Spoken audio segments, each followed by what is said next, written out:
The one thing that I like, are you following this tiny car thing closely? Are you following that closely, Tom, on what's going on with the tiny car? So can you pull up the tiny car Trump idea? So here's a couple challenges that we have. If you just go back and type in tiny car and go to news. Go to tiny car, Trump tiny car news. Pick one of them of what they're doing. Trump's tiny car dream. Okay, next one, if you don't mind going, Rob. Third one says Trump's tiny car dream has problems. Okay, so what are the problems? You see that Japanese Kai cars that he's talking about? If you pull that up. What do they look like? Yeah. Forget about what they look like. Honestly, when you're younger, you don't really care about what they look like. You're trying to find the thing that you can afford, right? Like even what you want and what you can afford are two different things. Look what happened with car regulation in America, okay? During the 70s, gas prices 3x'd in a decade. During the 70s. Gas went from 30 cents to $1 in a decade. Who gets elected next? Reagan. Reagan comes out with something called the CAFE. Rob, can you type in Reagan CAFE cars, okay? The regulation, which stands for Corporate Average Fuel Economy under Reagan, that he came out with this, issues on how to address this. So then there was a couple different things that we looked at during that time. This led to, through 2008, 2011, 2012, they came out with new emission standards that the bigger the car was, the easier it was for your car to get approved on the emission standards that we had. So think about this, Adam. I don't know if you have this chart or not, Rob. If you don't have it, I'll send it to you. Here, check this out. Just show this here, and let me send you Trump's tweet on tiny cars. This is so interesting for all of us to be looking at, because I think this is at least something that they're doing. Let me know when you got it. All the three ones. One of them is his tweet, and then it's the pictures of the emission standard cars and how ridiculous it is what we've done to the market with cars. We have incentivized companies to build bigger cars. He wants to introduce an 11-foot car. Now, an 11-foot car, a small sedan right now is 12.5 to 13.5 feet, okay? Then you have trucks that go from 13.5 to 16.5 feet. And then you have the SUVs that go 18.5. And you have the bigger trucks that can go all the way up to 22 feet. A truck can go all the way up to 22 feet. And they do this because car companies like Ford are sitting there saying, hey, man, this is allowing us to build bigger cars. Bigger cars allow us to go with lower standard emissions that we have in place. And we're making a shit ton of money. And you know where we are right now? 75% of registrations of cars today, Dan, are either SUVs or trucks. 75% of cars being registered in 2024 are SUVs or trucks. Guess who's making all the money? Yeah. The Automaker. They're like, hell yeah, let's keep doing this, right? Now watch this. That one right there, Rob, if you can make that one bigger. So check this out. 2025, go back to that one, right? 2025 standard on the vehicle footprint. The bigger the car, you see the footprint up top and a miles per gallon.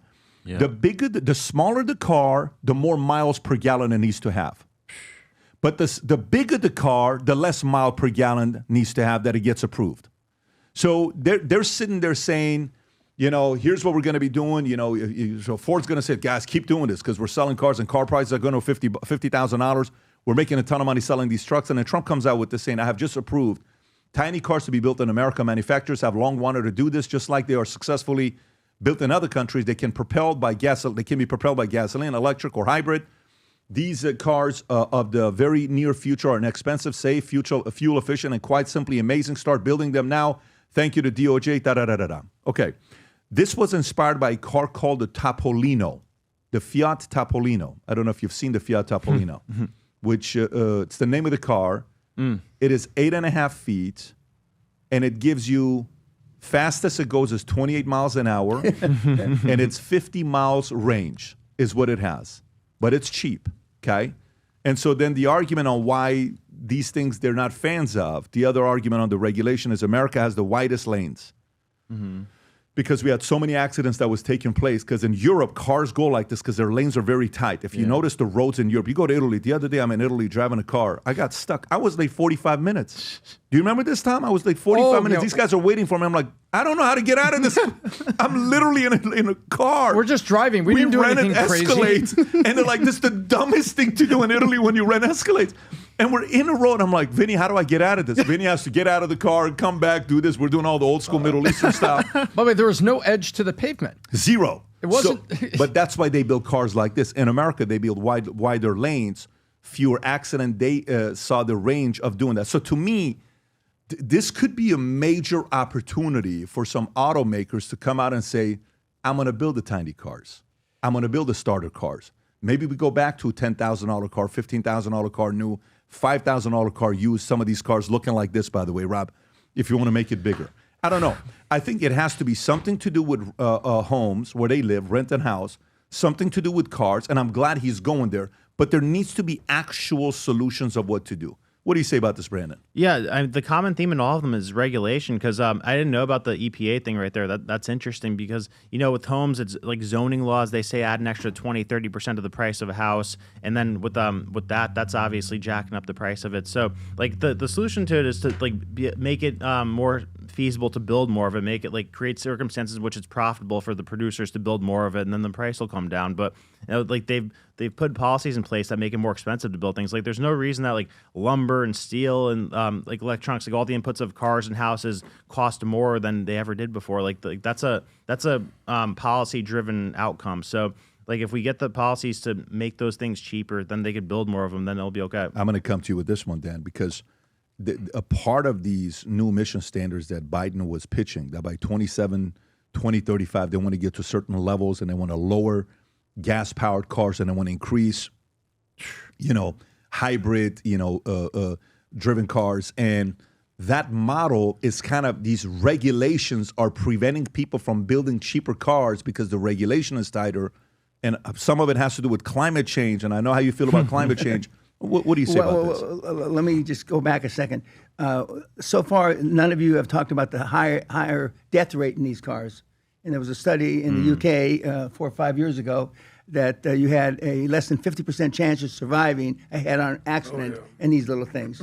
And so a lot of the countries, especially Germany, who used to build tanks, backed off it. And so, environmentally, the gig is that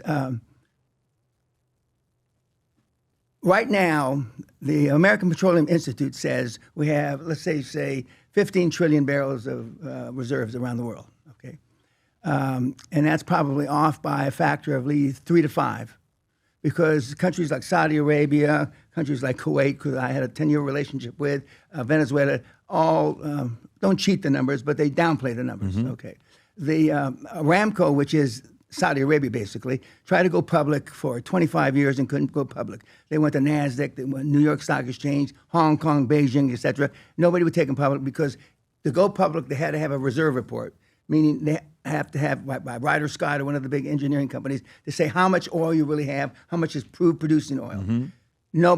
They wouldn't produce those numbers. So finally, Saudi, the kingdom, decided, well, we'll go public in Saudi.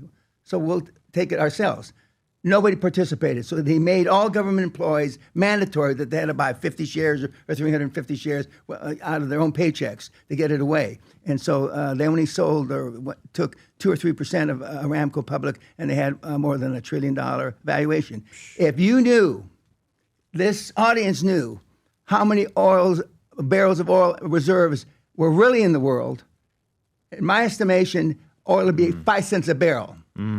That's a great because point. There's 10, 20, 30 times more oil reserves, and they keep coming up with secondary and tertiary methodologies to extract the oil. For example, the North Sea, Bob Dyke, who was my partner when I went public many years ago, he founded the North Sea in Argyll in 1979. And he said at that time it was only supposed to last 20 years. So by the year from 1979 to 2000, North Sea should be done. Well, the North Sea still got 50, 60, 70 years left because of all the oil reserves that are still there. Great point. Okay, and so, but those cars, you wouldn't want. Maybe I normally say you wouldn't want your wife driving that car. Maybe you would, but maybe.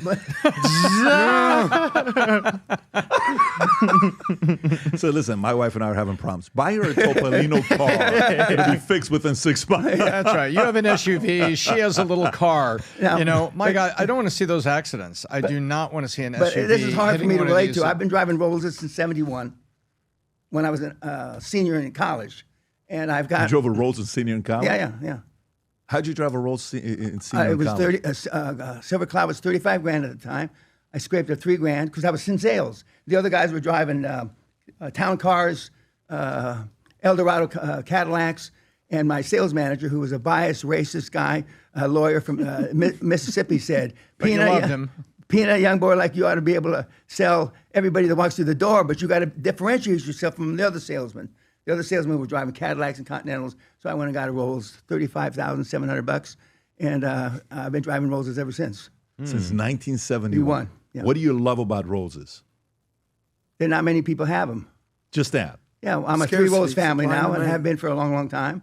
I could have flown up the airport. First thing I thought, why didn't I land here? Why do we have to drive an hour? But anyway.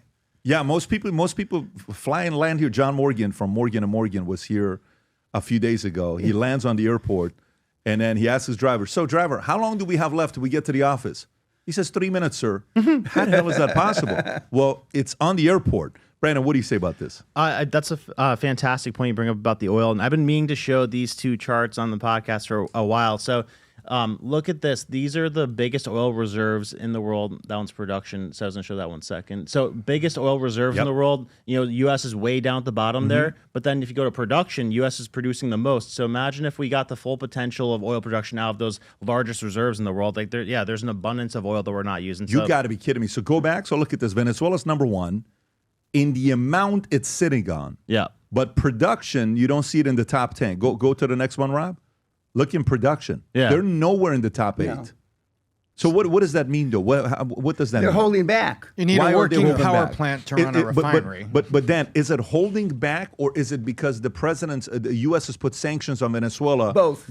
Which one's a bigger pressure Well, point? the sanctions just started. So Venezuela's been doing this for 30 years. So the sanctions just started. Why would they hold on to it, though? Why are they holding back? Because they know that someday, irrespective of what Elon Musk says, someday that oil is going to be worth its weight in gold, pun intended. But the big money, the guys like you, they're investing in water.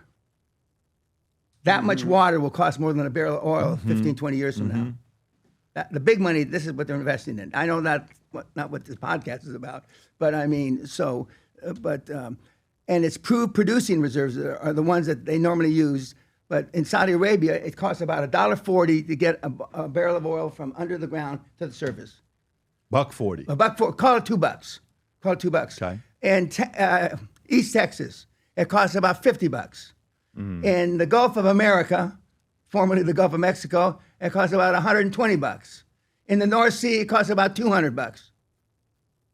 And it's $1.40. How is that possible? Because Refining. you can pick up the oil with your hand. When J. Paul Getty founded oil in Saudi Arabia back in the late 20s, early 30s, he was looking for water. And there's this ugly black shit that kept coming out, the Bedouins out there. What is this stuff?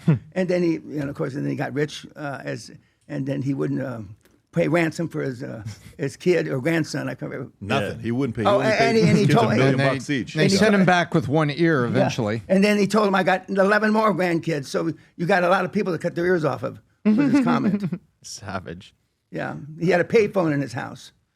And quick thing on that too, and tell me if you would agree with this. I think the scariest thing in the world for oil companies is oil going below $60 a barrel. So I think that the oil, 65 is where they make money in U.S. 65 to 80 is their comfort zone. So I think they have a vested interest too in withholding that oil and not opening up Venezuela's oil. I got something for you, Pat. Go ahead. Well, you compare United States to Saudi, it's not even close in terms of production. Texas actually is a bigger economy, produces more oil than Saudi. And Saudi is known, Saudi Aramco, $2 trillion market cap? Texas is bigger than Saudi. So people, Saudi, all these countries that are producing oil, America is the biggest top G on the block. Regarding tiny cars, my opinion is the average American dude does not want a tiny car. The average American person should not get a 50-year mortgage. Just because Trump throws things out there, it's bombastic. It's a big, beautiful bill.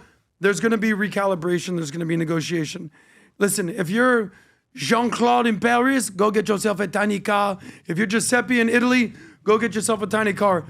If you're in America and your name's Rick, you want a Ford F-150. You're not driving these tiny cars. I used to drive these little tiny cars around Miami. before Uber hit Miami in 2012, 2013, right around that time, 2014, Miami dropped off, I think, 1,000 of these cars all over the city.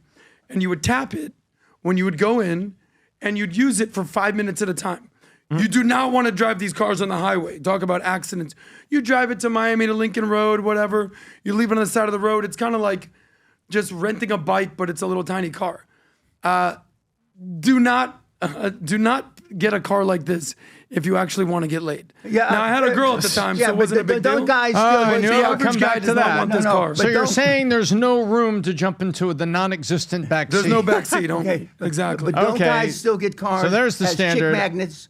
Tom, What's let me that? hear what Don't Dan they- has to say. Go ahead, Don't Dan. you still want a car as a chick magnet? Yeah, some Even guys the do. new generation? Yeah, of course. Okay. I didn't even think about the backseat angle, but You always think about the backseat, okay, Dan? there's plenty of room in the rolls. You're not going to have a hard time with that. Gentlemen, go get yourself a Rolls. Follow Dan Pena's advice. But we love Christmas, and our Christmas merch is officially out. And the hat that we couldn't keep a single one of these. Guys were ordering 50 of these at a time. Rob, can you zoom in on that hat? This hat was such a massive hit last year. We sold 3,000 of them like this. They were gone, okay? And people were buying it as Christmas gifts for others, and then they were sending it to their clients, their friends. It says, Merry Christmas, Future Looks Bright on the bottom and on the side with the VT logo. It's just a sick hat. We got a few hats. One of the hats sold out. This one that says Merry Christ Christmas. Nice. This one sold out. This one's gone. But you have the red one. You have the green one to choose from. And then that one as well, Rob. You have this one. This other one we have as well. If you want to go to this one, Rob, this Christmas on the bottom right. Yeah, right there. And then we have the Christmas. If you want to go and show Vinny our model. Folks, look at our models wearing their, and these come with a nice, I look at this. Look at this. This is Look at the, Santa. that's the pajamas, right? The Yeah. Merry Christmas They're pajamas, so the ugly comfortable. sweater, Future Looks Bright. They're so comfortable. Super, super comfortable. Forget about the socks Vinny's wearing that made it in there. Those socks don't come with it. No. But they're modeling. They look like a beautiful family. So if you want your whole family to be wearing the pajamas, the Merry Christmas. We also got these sweaters here as well. Max's the truck ugly is in sweater. there. This is sick. Look at that. Go to vtmerch.com, place your order. And we decided for everybody that does it, we just order a few thousand of these.